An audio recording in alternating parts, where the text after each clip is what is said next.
अगर आप अपने ग्रेजुएशन में ये डिसाइड नहीं कर पा रहे हो कि कौन सा करियर हमारे लिए सही होगा, तो इस वीडियो के स्टार्ट से एंड तक देखना, आपको समझ में आ जाएगा कि क्या आपके लिए बेटर ऑप्शन है।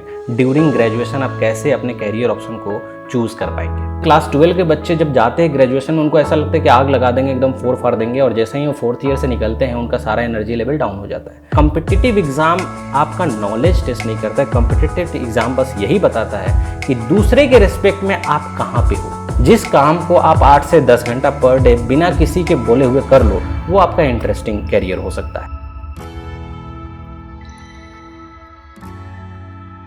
Hi everyone, welcome to Genic education. तो ये वीडियो का टॉपिक जो है वो है कि कैरियर आप कैसे चूज़ करो ड्यूरिंग ग्रेजुएशन। अगर आप ग्रेजुएशन में हो या BTech 3rd semester, 5th semester या 7th सेमेस्टर या फर्स्ट ईयर में हो, इवन 12 पास करके आए हो, तो कैसे आपको कैरियर डिसाइड करना चाहिए उसके बारे में ये वीडियो है। तो आप इस वीडियो को स्टार्ट से एंड तक देखो, और इस वीडियो को आप 1.5x पे भी देख सकते हो टू रिड्यूस द टाइम, क्योंकि मैं बहुत जल्दी आपको क्विक पूरा टोटल बता दूंगा। ऐसे वीडियो बहुत सारे यूट्यूब पे पड़े हुए हैं, लेकिन आपको कम से कम टाइम में अच्छे से ऑथेंटिक इन्फो अभी तक नहीं मिला होगा, ये मैं श्योर हूँ अगर आप इस पर क्लिक किए हो तो। इस वीडियो के एंड तक आपको समझ में आ जाएगा कि क्या आपके लिए बेटर ऑप्शन रहेगा। तो चलिए शुरू करते हैं। सबसे पहले मैं ये बात करूंगा कि जो भी क्लास 12 से पास होकर आ रहे हैं ड्यूरिंग ग्रेजुएशन, आप आकर यहाँ पे क्लास 12 से अपना किसी भी कॉलेज में एडमिशन कराते हो, ठीक है। कॉलेज में एडमिशन कराने के बाद फर्स्ट ईयर में आपको जो पढ़ना होता है वो टोटल 12 सब्जेक्ट 13 सब्जेक्ट पढ़ने होते हैं। और वो 12 सब्जेक्ट ऐसा होता है कि जो आपको पूरा इंजीनियरिंग में second year, third year, fourth year क्या होने वाला है हर एक ब्रांच में, उसका एक आइडिया हो जाता है आपको। जैसे कि अगर आप इवन कंप्यूटर साइंस से हो या फिर इलेक्ट्रिकल से हो या इलेक्ट्रॉनिक्स से हो, किसी भी ब्रांच से हो, तो आपको फर्स्ट ईयर में C++, जावा भी पढ़ना होता है। उसके बाद आपको बेसिक इलेक्ट्रिकल भी पढ़ना होता है, बेसिक मैकेनिकल भी पढ़ना होता है, बेसिक सिविल भी आप पढ़ते हो, फिर आप पूरा डिज़ाइन के बारे में भी जानते हो, इंजीनियरिंग ड्राइंग पढ़ते हो। तो आपको एक ओवरऑल आइडिया हो जाता है कि हर एक स्ट्रीम में second, third and fourth year में क्या होने वाला है। तो मान लो चूँकि मैं डबल EC हूँ, तो मैं ये कहूँगा कि आप फर्स्ट ईयर में जब जाते हो और वहाँ पे आप बेसिक इलेक्ट्रिकल पढ़ते हो, और बेसिक इलेक्ट्रिकल को आप टोटल अच्छे से पढ़ते हो, चाहिए कि 12 सब्जेक्ट आपको पढ़ना है, और उस 12 सब्जेक्ट को अच्छे से पढ़ो। ऐसा नहीं करना कि अगर आप कंप्यूटर साइंस से हो तो बेसिक इलेक्ट्रिकल जान के क्या करूँगा, ऐसा बिल्कुल भी मत करना। आप टोटल को अच्छे से पढ़ो। हो सकता है आपका इंटरेस्ट बेसिक इलेक्ट्रिकल में आ जाए और ब्रांच आप चेंज कर लो ड्यूरिंग फर्स्ट ईयर, है ना। कंप्यूटर साइंस में उतना ज़्यादा आपको इंटरेस्ट ना रहे, तो सबसे पहले फर्स्ट ईयर में अपना चेक कर लो कि भाई आपका इंटरेस्ट क्या है, किस तरह से आप आगे जाना चाहते हो। एक बार आप अच्छे से पॉइंटर ले आए, सारे चीज़ को पढ़ लिया, आपको ओवरऑल आइडिया हो जाएगा। एक और सब्जेक्ट फर्स्ट ईयर में होता है, दैट इज़ कम्युनिकेशन स्किल, उसको भी अच्छे से करना। बहुत लोग इसको इग्नोर कर देते हैं, लेकिन मैं इसका एडवांटेज आपको आने वाले वीडियो में जरूर बताऊंगा। तो देखिए, फर्स्ट ईयर आपने पूरे अच्छे से पॉइंटर लाया, अब आप आते हैं कोर डोमेन में थर्ड सेमेस्टर में। मान लीजिए आप इलेक्ट्रिकल से है, तो थर्ड सेमेस्टर में आपको कोर डोमेन पढ़ना होता है। कुछ सब्जेक्ट ऐसे पढ़ने होते हैं जो कोर सब्जेक्ट होते हैं। कंप्यूटर साइंस में हो तो डाटा स्ट्रक्चर पढ़ना होगा, ये सारा चीज़ जो भी होता है, DBMS होता है, ये सब चीज़ आप पढ़ते हो इलेक्ट्रॉनिक्स में, और आपको बेसिक इलेक्ट्रॉनिक्स के बारे में अच्छे से जानकारी मिलती है थर्ड सेमेस्टर में। तो थर्ड सेमेस्टर के जो भी स्टूडेंट हैं उनको मैं ये कहूँगा कि आप एक और सब्जेक्ट उसमें ऐड करो, क्योंकि आप एक्सप्लोर कर रहे हो, आप चीज़ों को, आपको नहीं मालूम कि आने वाले टाइम में 7 सेमेस्टर 8 सेमेस्टर में आपके साथ क्या होगा, आपको नहीं पता। और जो एनर्जी आपका फर्स्ट ईयर और सेकेंड ईयर रहता है वो थर्ड ईयर फोर्थ ईयर नहीं रहता है, क्योंकि आप होप छोड़ देते हो। क्योंकि मैं देखता हूँ कि क्लास 12 के बच्चे जब जाते हैं ग्रेजुएशन में, उनको ऐसा लगता है कि आग लगा देंगे, एकदम फोड़ फाड़ देंगे, और जैसे ही वो फोर्थ ईयर से निकलते हैं उनका सारा एनर्जी लेवल डाउन हो जाता है। तो फर्स्ट और सेकेंड ईयर आपका चूंकि एनर्जी बहुत अच्छा रहता है, तो आप एक्सप्लोर करो चीज़ों को कि क्या क्या हमारे लिए ऑप्शन हो सकता है। इसलिए मैं बोला कि थर्ड सेमेस्टर में आप एप्टीट्यूड लगाना शुरू करो। RS रावल की एक बुक आती है, बहुत अच्छा एप्टीट्यूड का बुक है, आप उसको लगाओ, चेक करो कि आपसे बन रहा है कि नहीं, या आप उसको अच्छे से एक्सप्लोर कर सकते हो नहीं, क्योंकि ये इनडायरेक्टली आपको बेनिफिट करेगा जब आप इंटरव्यू दोगे या फिर कहीं भी रिटन दोगे किसी भी एग्जाम्स का, चाहे वो कम्पिटेटिव एग्जाम हो, कोर से हो या नॉन कोर से हो, वहाँ पे एप्टीट्यूड स्किल जरूर चेक किया जाता है, तो कहीं ना कहीं आपके लिए बेनिफिशियल होगा। तो आपको जो ड्यूरिंग थर्ड सेमेस्टर कंप्लीट होते होते आपको ये चीज़ क्लियर कर लेना है कि आप कोर डोमेन का जो सब्जेक्ट पढ़ रहे हो वो आपको अच्छा लगता है कि नहीं, फर्स्ट थिंग। अगर वो अच्छा लगता है तो किस लेवल का अच्छा लगता है ये चेक कर लीजिए। उसके बाद एप्टीट्यूड अगर आप बना रहे हो तो क्या आपसे थॉरोली बहुत अच्छा बन रहा है कि नहीं, क्योंकि RS रावल बेसिक है तो वो बन रहा है कि नहीं, ये आप चेक कर लीजिए। And fourth one is communication skill, जिसको आप फर्स्ट ईयर में इग्नोर कर देते हो। इसको भी अच्छे से आप देख लो कि आपका इंग्लिश अच्छा है कि नहीं, आप इंग्लिश अच्छे से इंप्रूव कर सकते हो कि नहीं, या फिर आप ग्रामर अच्छे से, वर्ड जो होता है वोकैब आप अच्छा कर सकते हो कि नहीं। ये सारा चीज़ आप ड्यूरिंग थर्ड सेमेस्टर, ये 3 सेमेस्टर में आप पूरा कंफर्म हो जाओ कि आपको किस तरह से आगे एक्सप्लोर करना है, ठीक है। फोर्थ सेमेस्टर में ये आपका डिसाइडिंग सेमेस्टर होता है। डिसाइडिंग सेमेस्टर की अब आपको आने वाले टाइम में कैसा करियर रखना है, किस तरह से आपको एक्सप्लोर करना है। अब क्या क्या हो सकता है एक इंजीनियर के लिए अगर देखिए तो सबसे पहला ऑप्शन जो भी आता है, आप देखते होंगे फोर्थ सेमेस्टर में सब लोग बोलते हैं भाई गेट की तैयारी करेंगे, PSUs मिलेगा या फिर जॉब अच्छा होगा, या फिर हम एक इंजीनियर के नाम से अगर उभर रहे हैं तो अपने को गेट एग्जाम देना चाहिए, क्योंकि वो टेक्निकल एप्टीट्यूड एग्जाम है। वो आपका बेसिक चेक कर लेता है कि आपको कितना ग्रेजुएशन में आता है या उस फील्ड में आप कितने नॉलेजेबल हो, है ना।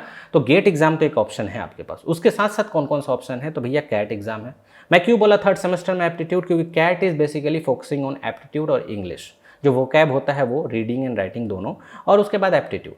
तो इसलिए मैं बोला कि थर्ड सेमेस्टर में एप्टीट्यूड भी आप क्लियर कर लो। तो आपके पास ऑप्शन क्या आ गया कि पहला आपके पास गेट हो गया, दूसरा हो गया कैट, एंड तीसरा ऑप्शन है वो आपका GRE है। GRE टॉफल के बारे में आप जानते होंगे। तो मैं क्यों बोला आपको कि कम्युनिकेशन स्किल पे फोकस करो, क्योंकि ये सब बेसिकली लैंग्वेज टेस्टिंग एग्जाम है जिसमें आपको इंग्लिश चेक करेगा। तो ये तीनों सेमेस्टर में अगर आप इतना चीज़ एक्सप्लोर कर चुके हो तो अब आप डिसाइड कर सकते हो कि which career you have to choose. Either you have to go for the GATE exam और कैट एग्जाम, या फिर आप GRE टॉफल दे के बाहर जाना चाहते हो। ये एकदम आप डिसाइड कर लोगे अपने से खुद से, बेस्ड ऑन योर इंटरेस्ट कि 3 सेमेस्टर में हमने कैसा परफॉर्म किया है। इसलिए मैं बोला कि हर एक सब्जेक्ट को आपको अच्छे से पढ़ना है 3 सेमेस्टर। अब सपोज करो आप गेट एग्जाम की प्रिपरेशन करना चाहते हो, तो गेट एग्ज़ाम को हलवा में मत लेना कि हाँ भाई एकदम मतलब ये एकदम नॉर्मल एग्ज़ाम है, जिसमें देखो एग्ज़ाम तो नॉर्मल है, लेकिन 1.25 लाख 1.5 लाख बच्चे ही बैठते हैं जो दिन रात पागल जैसा पढ़ रहे हैं। पहले वाली बात नहीं रही, 10 साल पहले जो गेट एग्ज़ाम था और अभी ये बहुत डिफरेंस है। तो वो पागल जैसा जो पढ़ रहे हैं उनसे आपको कम्पीट करना पड़ेगा। ये एक रिलेटिव एग्ज़ाम है। सेकेंड वन कैट, आसान मत लो, टफ से टफ होता है। 99 परसेंटाइल में भी आपको IIM नहीं मिल सकता है, ये भी एक फैक्ट है। तो ये सब का आपको अब YouTube पे जाके वीडियोस वगैरह देखो कि गेट के लिए क्या है। गेट के लिए आप अगर EE से हो तो जेनिक एजुकेशन में क्या क्या ऑप्शन है, क्या क्या हमको पढ़ना है, कैसे पढ़ना है, क्या क्या गाइडलाइन मिल रहा है, ये देख लो। अगर कैट एग्जाम के लिए उसी तरह YouTube पे रिसर्च कर लो कि भैया कैट एग्जाम में एप्टीट्यूड अपने RS वाला है, लेकिन कैट उतना ही से नहीं निकलेगा। उसके लिए और अच्छे लेवल के आपको क्वेश्चंस लगाने होंगे, उसमें किस लेवल पे अपने को जाना होगा ये आप चेक कर लो। GRE टॉफल के लिए अगर आपको इंग्लिश टेस्टिंग है तो इंग्लिश टेस्टिंग अपने आप को चेक करो कि भाई हम इंग्लिश ठीक से बोल पा रहे हैं कि नहीं, हमारा वोकैब कैसा है, या ये सब देख लो कि वर्ड आपका किस तरह से कितना नॉलेज है, सिनोनिम एंटोनिम, ये सब बहुत सारी चीज़ होती है वोकैब में। तो ये सारा चीज़ करने के बाद थर्ड सेमेस्टर के बाद फोर्थ सेमेस्टर में अब आप डिसाइड करोगे कि आपको कैसे आगे बढ़ना है। अब इसमें देखिए आपके पास एडवांटेज एक हो जाता है कि गेट अब आप थर्ड ईयर में भी दे सकते हो। मतलब आफ्टर फोर्थ सेमेस्टर जो थर्ड ईयर होता है उस थर्ड ईयर में भी आप गेट एग्जाम दे सकते हो। तो आप क्या करो, फोर्थ सेमेस्टर में आप जो भी आपके सेमेस्टर में कंप्लीट हो चुका है, जैसे अगर EE से हो तो थर्ड सेमेस्टर का आपका नेटवर्क, सिग्नल, डिजिटल ये सब खत्म हो जाएगा। मैथमेटिक्स फर्स्ट ईयर में ही खत्म हो जाता है। फिर फोर्थ सेमेस्टर में मशीन्स एंड पावर सिस्टम भी हाफ खत्म हो जाएगा। तो जो भी आपका सेमेस्टर में खत्म हो गया है 4-5 सब्जेक्ट, उस सब्जेक्ट को एकदम गेट लेवल तक करो, ठीक है, और थर्ड ईयर में बैठ जाओ। थर्ड ईयर में देखो 5 से 6 सब्जेक्ट में थर्ड ईयर में आप कितना मार्क्स ला रहे हो।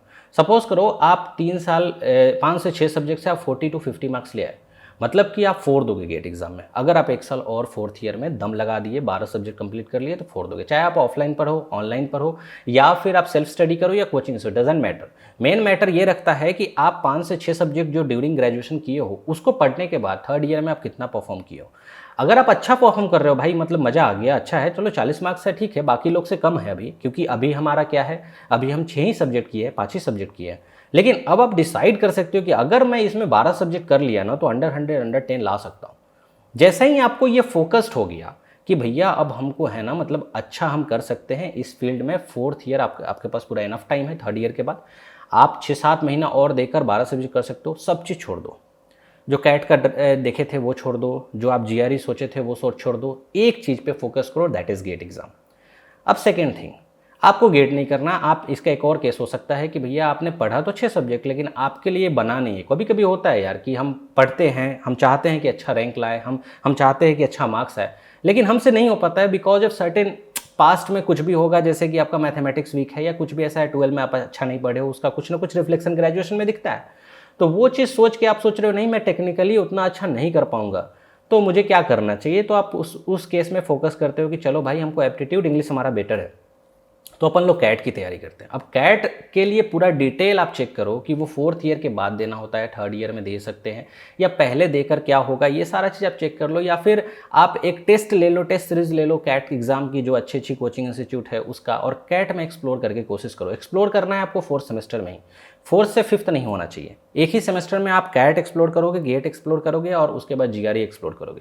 इसी तरह सारा एक्सप्लोर करने के बाद आप चेक कर लो कि आपकी मार्क्स पैटर्न कितनी है। कैट में आप सपोज करो कोई टेस्ट दिया, आपको बहुत अच्छा मार्क्स आ गया उसमें, यार मतलब लग रहा है कि नहीं आप निकाल सकते हो, अच्छा है 90 परसेंटाइल ऊपर आप ड्यूरिंग 4th या 5th सेमेस्टर में ही हो, तो अब आपके लिए डिसाइडिंग फैक्टर हो जाता है कि भाई अपने को कैट करना चाहिए, क्योंकि हमको आने वाले टाइम में मैनेजमेंट करना है, एमबीए करना है। तो एमबीए करने से पहले आपको चेक करना चाहिए कि आप एमबीए के लिए पहले एलिजिबल हो कि नहीं, कैट एग्जाम में अच्छा परफॉर्म कर पा रहे हो कि नहीं। ऐसा ही नहीं हवा में कि मेरे को एमबीए करना है, मेरे को डॉक्टर बनना है, मेरे को ये बनना है, ऐसा नहीं। उसके लिए आप पहले एक बार है ना टेस्ट लो उस चीज़ का। इसलिए मैं बोल रहा हूँ कि या तो आप टेस्ट सीरीज दो या फिर बैठ के देखो एग्जाम में, दो ही ऑप्शन है। तो 4th सेमेस्टर और 5th सेमेस्टर के एंड तक आपको क्लियर हो जाना चाहिए कि whether you want to prepare for GATE exam और कैट एग्जाम, या फिर आप स्टेट गवर्नमेंट की तैयारी करो। स्टेट गवर्नमेंट ये इसलिए नहीं ले रहा हूँ क्योंकि गेट एग्जाम की अगर आप प्रिपरेशन करते हो तो बाकी चीज़ें हो जाती है, या जीआरई आपको करना है। अभी देखो जैसे लॉकडाउन है, कोरोना केस है, जिस तरह से सिचुएशन चल रहा है, आने वाले 2-3 साल तक तो मुझे नहीं लगता कि जीआरई से कोई बाहर जाके पढ़ने वाला है। तो जीआरई अभी साइड ही रखो, मेन है आपका गेट हो गया और कैट हो गया। इन दोनों में आपको डिसाइड करना है कि क्या करना चाहिए। अब वो आपके टोटली योर कॉल कि भाई आपको क्या करना है आने वाले लाइफ में। लेकिन टेस्ट अपने को 4th सेमेस्टर तक कर लेना है कि हम प्रिपरेशन कर रहे हैं, किस तरह से हमारे से न्यूमेरिकल सॉल्व हो रहा है कि नहीं, हम टेक्निकली कितने साउंड है, या फिर अगर हम एप्टीट्यूड या इंग्लिश ही लगा रहे हैं तो हमारा कितना अच्छा परफॉर्मेंस हो रहा है। वो हम किसी का भी अगर टेस्ट सीरीज ज्वाइन करेंगे कैट लेवल का तो हमको पता चल जाएगा। जैसे ही आपको पता चला उसके बाद आने वाला 1 साल आप उस पर पूरा फुल डेडिकेशन के साथ फोकस्ड रहो और आने वाले टाइम में उस पर भरोसा रखो कि हाँ भाई अगर हम इस एग्ज़ाम को देंगे तो हमारा कुछ ना कुछ अच्छा हो जाएगा। ये आपको भरोसा बहुत ज़रूरी है। हमेशा माइंड को फ्लक्चुएट नहीं रखना है, दो नाव में पैर नहीं रखना है कि नहीं हम थोड़ा सा इसके लिए पढ़ लेते हैं, इसके लिए पढ़ लेते हैं। ऐसे करोगे तो ना कैट निकलेगा ना गेट निकलेगा, दोनों डिफरेंट एग्जाम।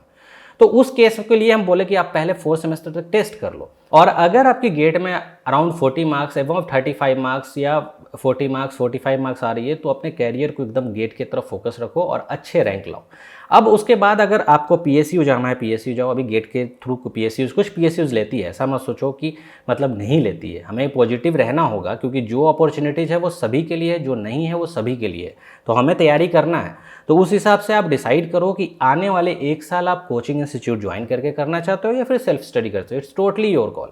एक चीज़ मैं क्लियर कर देता हूँ आपको कि अगर आप इंस्टीट्यूट ज्वाइन करते हो तो वो टाइम कम लगता है, किसी भी इंस्टीट्यूट को ज्वाइन करो, और अगर आप सेल्फ स्टडी करते हो तो ज़्यादा टाइम लगता है। आपको इस पर वीडियो चाहिए कि whether you want to go for self study या कोचिंग इंस्टीट्यूट, आप कमेंट करके बताओ। मैं नेक्स्ट वीडियो उसमें बता दूंगा कि सेल्फ स्टडी आपको सही रहेगा या कोचिंग इंस्टीट्यूट। उसका टेस्ट करने का मैं एक सर्टेन तरीका भी बता दूंगा जिससे आप टेस्ट करके ये कंफर्म हो जाओगे कि आपको कोचिंग ज्वाइन करना है या सेल्फ स्टडी करना है। ठीक है, अगर आपको इस पर वीडियो चाहिए तो आप कॉमेंट कर सकते हो। तो लास्ट थिंग मैं यही आपको कहूँगा कि 4th to 5th सेमेस्टर में आपको डिसाइड कर लेना है कि आने वाला जो 1 साल है या आने वाला 2 साल है हमें किस पर फोकस करना है, ये आपको डिसाइड कर लेना है। अगर आप अंधे में रहोगे, वही सोचते रहोगे अरे यार मेरा दोस्त ये कर रहा है, मेरा वो कर रहा है, मैं ये भी कर लेता हूँ, वो भी कर लेता हूँ, नहीं कर पाओगे। क्योंकि कॉम्पिटिटिव एग्ज़ाम आपका नॉलेज टेस्ट नहीं करता है। कॉम्पिटिटिव एग्ज़ाम बस यही बताता है कि दूसरे के रिस्पेक्ट में आप कहाँ पे हो, बस इतना ही बताता है। 1.5 लाख बच्चे बैठ रहे हैं, आउट ऑफ आप समझिए 1.5 लाख बच्चे में से गेट एग्जाम में आपका 20,000 से ही कंपटीशन होता है। लेकिन वो 20,000 में आप कहाँ पे हो वो आपका चेक करता है, वो नॉलेज चेक नहीं करता है। आप इस चीज़ को समझिएगा, knowledge is different thing, GATE में मार्क्स लाना इज़ डिफरेंट थिंग। उसके लिए आपको थोड़ा सा डेडिकेशन और थोड़ा स्मार्ट स्टडी करना होगा। डेली कंसिस्टेंट बिहेवियर होना चाहिए, जो मैं आपको पिछले वीडियो में बताया, आई बटन पे देख लेना, कंसिस्टेंट बिहेवियर कितना रोल प्ले करता है। तो ये था हमारे साइड से कुछ इंपॉर्टेंट टिप्स कि आपको अगर कैरियर चूज़ करना है, किसी की भी बात मत सुनो, खुद के ब्रेन को चेक करो, खुद के नॉलेज को चेक करो कि मेरा नॉलेज किस तरफ, खुद के मतलब झुकाव चेक करो कि आपको किस तरफ ज़्यादा झुकाव है। आपको टेक्निकली ज़्यादा झुकाव है या आपको एमबीए करने का है, क्योंकि बहुत सारे इंजीनियर्स एमबीए कर दे, है ना। तो ऐसा नहीं है कि एमबीए नहीं कर सकते, कर सकते, और मैक्सिमम इंजीनियर्स ही एमबीए कर रहे हैं। आप ये भी देखो, तो उसका एक अपना अलग डोमेन है, गेट एग्जाम अलग डोमेन है। क्या आपके लिए बेनिफिट रहेगा वो टोटली डिपेंड करता है कि आप किस में ज़्यादा इंटरेस्ट लेते हो। और इंटरेस्ट कैसे पता चलेगा? जिस काम को आप 8 से 10 घंटा पर डे बिना किसी के बोले हुए कर लो, वो आपका इंटरेस्टिंग कैरियर हो सकता है। मतलब कि अगर आपको टेक्निकल अच्छा लगता है तो आप टेक्निकल सब्जेक्ट अगर 8 से 10 घंटा पढ़ लेते हो डेली, तो मतलब आप उसके लिए बने हो। अगर आप एप्टीट्यूड और इंग्लिश पे फोकस कर रहे हो, आप 8 से 10 घंटा पढ़े हो, तो मतलब आप कैट के लिए बने हो। As simple as that. उतना ज़्यादा कॉम्प्लिकेटेड नहीं रखना है। तो जिस काम को करने के लिए आप 8 से 10 घंटा बिना किसी के बोले हुए अगर आप दे सकते हो, तो वो आपका इंटरेस्टिंग जोन होगा, इंटरेस्टिंग डोमेन होगा। आप उसमें अपना कैरियर बना सकते हो और उसमें आप और एक्सप्लोर कर सकते हो, आगे बढ़ सकते हो। ठीक है ना। तो ये सर्टेन टिप्स था जो मैं चाह रहा था आपसे शेयर करूँ। आपको अगर वीडियो चाहिए कि सेल्फ स्टडी करना है या कोचिंग इंस्टीट्यूट के थ्रू करना है, चाहे वो गेट हो या किसी भी कम्पिटिटिव एग्जाम का है, तो बिल्कुल कमेंट करना, मैं नेक्स्ट वीडियो उस पर बना दूंगा। ठीक है। तो मिलते हैं नेक्स्ट वीडियो में। इसी तरह से आपको प्रॉपर गाइडलाइन देते रहूँगा और आप जेनिक एजुकेशन पे जुड़े रहो। और भी बहुत सारे वीडियो आएंगे जिसमें आपको थोड़ा थोड़ा गाइडलाइन प्रोवाइड करते रहूँगा, कम से कम टाइम में, ताकि आपको एक ओवरऑल आइडिया हो जाए कि हमें क्या करना है। ठीक है ना। तो मिलते हैं नेक्स्ट लेक्चर में। Thank you so much. Bye bye.